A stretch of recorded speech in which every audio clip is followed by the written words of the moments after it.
నమస్తే. శ్రీ పరంజ్యోతి భగవతి భగవాన్ అద్భుతాన్ని చూద్దాం. తమిళనాడులోని తేనీలోని అండిపట్టికి చెందిన తందాయుధపాణి గారి అనుభవం ఇది. డిసెంబర్ 2, 2025 ఉదయం ఎప్పటిలాగే నేను నా దుకాణానికి వెళ్ళాను. మధ్యాహ్నం 12 గంటల ప్రాంతంలో ఇంటికి తిరిగి వస్తున్నప్పుడు నాకు అకస్మాత్తుగా తీవ్రమైన వణుకు, దడ మరియు అధిక చెమటలు రావడం ప్రారంభించాయి. ఏదో విధంగా నేను ఇంటికి చేరుకోగలిగాను. నా రక్తపోటును తనిఖీ చేసినప్పుడు అది 180గా చూపబడింది.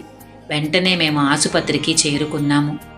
ఆసుపత్రిలో నా బీపీ చాలా ఎక్కువగా ఉన్నందున దానిని తగ్గించడానికి వారు ఇంజెక్షన్ ఇచ్చారు. కొంతకాలం తర్వాత నేను వాంతులు చేసుకోవడం ప్రారంభించాను. వైద్యులు ఈసీజీ చేశారు. ఇది కొన్ని వైవిధ్యాలను చూపించింది. తదుపరి మూల్యాంకనం కోసం వారు ఏకోను సూచించారు. దీనికోసం మేము తేనీలోని మరొక ఆసుపత్రికి వెళ్ళవలసి వచ్చింది.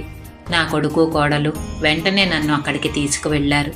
అక్కడికి మేము సాయంత్రం 4 గంటల ప్రాంతంలో చేరుకున్నాము. ఇంతలో మేము దాసాజీకి ప్రార్థనలు కోరుతూ సందేశం పంపాము. శ్రీ పరంజ్యోతి భగవతి భగవాన్ భక్తులు నా శ్రేయస్సు కోసం సామూహిక ప్రార్థనలలో పాల్గొన్నారు.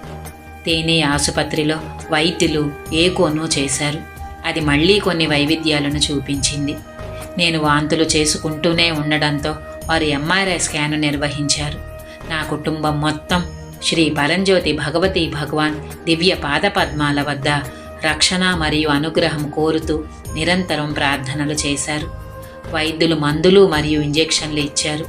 అవసరమైన అన్ని పరీక్షలు నిర్వహించారు. అప్పుడు శ్రీ పరంజ్యోతి భగవతి భగవాన్ యొక్క అపారమైన మరియు అనంతమైన కృప ద్వారా అన్ని నివేదికలు అద్భుతంగా పూర్తిగా సాధారణ స్థితికి వచ్చాయి.